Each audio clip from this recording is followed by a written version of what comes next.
And we are losing money there. The ANDS is a great program. It's a huge national program on where they're going to go. But as I recall, it's about a 20-year program, 25-year program to get there. I mean, it's a long-range program. But I'll just take one example of the schools. Okay? And there's so many schools for so many thousand. Well, there's not enough schools out there to fulfill that. They're not going to be for another 10 to 15 years. So the point is that don't try to plan to build 20,000 schools. Listen to the people, consult with the people you see here, and then when they tell you they want a school here, then that's where you do. You build a school there. So it's because don't worry, you are not going to be here to see ANDS fulfilled. Okay, so don't us go out and plan where to build schools. They'll tell you where to put the schools. They'll coordinate all the labor. They'll coordinate the locations, and then we just support them. So that's why we, like I said, there's 3 ways to do it, and I think you talked about putting it through the national government for the money, and again, because the systems are not fully developed. And then there's a lack of trust from many of the aid organizations and the people who provide money and resources to Afghanistan. So the challenge has been that we've only provided about 18 to 20% over the last 8 years.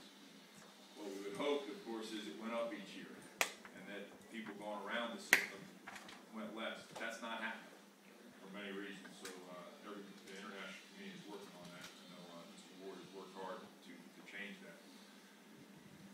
And our countries, they just don't agree to do it sometimes. But that's okay.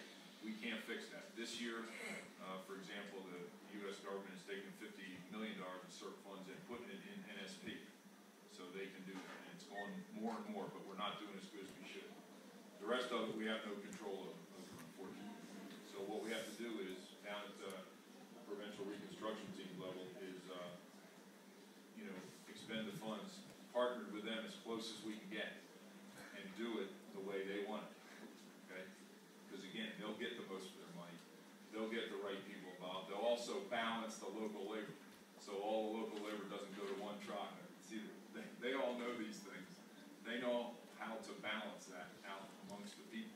Because what we do sometimes is if we just work with one contractor or one tribe, we imbalance the structure there, and then tension occurs between tribes, groups, or however. And again, we don't have to worry about it. They'll take care of that for us. Okay.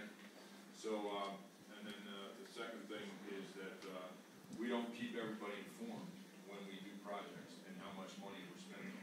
We can share all that information with everybody here. Nothing stops us from doing that. And then the other challenge is, like we talked about a little bit yesterday, is down to the district level, and people do projects at, again, every level, the province, district, and for most of us, we want to do most of them at the district level, the local level, and then let the big aid organizations do the national and provincial. But as we're working with a district or a province, we don't include anybody else in that knowledge.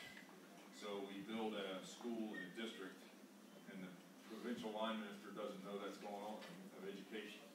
Okay, so you have to do the communication up and down and sideways to your Afghan partners and counterparts all the time, and that's absolutely critical in doing that. And if I lived in anywhere out here and I was a district governor, I'd want to get all the money from the district PRT or the district support team or the PRT. I wouldn't want the province to know, because I'd want more money from everybody else too. So again, if you share the information, it's a kind of a self-synchronizing system. Then everybody takes care of it. But we've gone out many times and again built what we thought they wanted instead of what the people wanted. So we got to be real careful about that. But that's the huge important thing. And I would have, as you could get on board here and start doing this, work with the provincial government, work with the line ministers, and work with them, because everything has to be open and transparent. Because when everything is transparent, the accountability factor goes way up. Okay, and that's what they're trying to do with their people, and that's what we need to be doing with them. On the corruption, the contracting that somebody brought up, again, the big problem is we try to contract in a Western way, and we try to go out and find contractors. First of all, they'll find the contractors for you. They'll also spread it out so it all gets balanced. And again, down at the district and the local level, the way they contract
16,000 of them this year, 16,000. Okay, so they're gonna be spread amongst the places there, and they're basically the ones who understand how to work the systems, the computers, and track things, and do budgeting and accounting. And then because Mr. Papal and Mr. Creamer are coordinating those efforts for the ministerial assistance team, down in the helmet, which is where we really, the first part where we tried to connect the strategy of security governance development, they brought people from the ministries down there to help the line ministers become more proficient. So it's really a two-pronged approach that these gentlemen are doing, that you will see out there, again, that you'll bring government bureaucrats through the Civil Service Commission who know how to operate the systems, and then the ministerial assistance team who come down and improve the line minister's capacity. And that's hard because they're developing human capacity, and then I know that they're going to ask all the governors to find the good people around the area to come work. The other problem we've had in Afghanistan is that the salaries, okay, for the civil servants have been horrible, very, very low. So the civil servants are out there working very, very hard to serve the Afghan people and not making much money at all, which creates the problems with they either have to do 2 or 3 jobs to feed their families, or they sometimes turn to corruption or some other ways to make money. So these two gentlemen again have worked hard, and as they go around and train these people, they're reforming the salaries, which then they can provide for their families a decent salary, which will be 3 or 4 times what they get now, really. So again, they can feed their families rather than work for $50 or $60 and then have to farm half the day. So they're not, fully serving the Afghan people. So that's been accomplished in a couple places now, and over time that will spread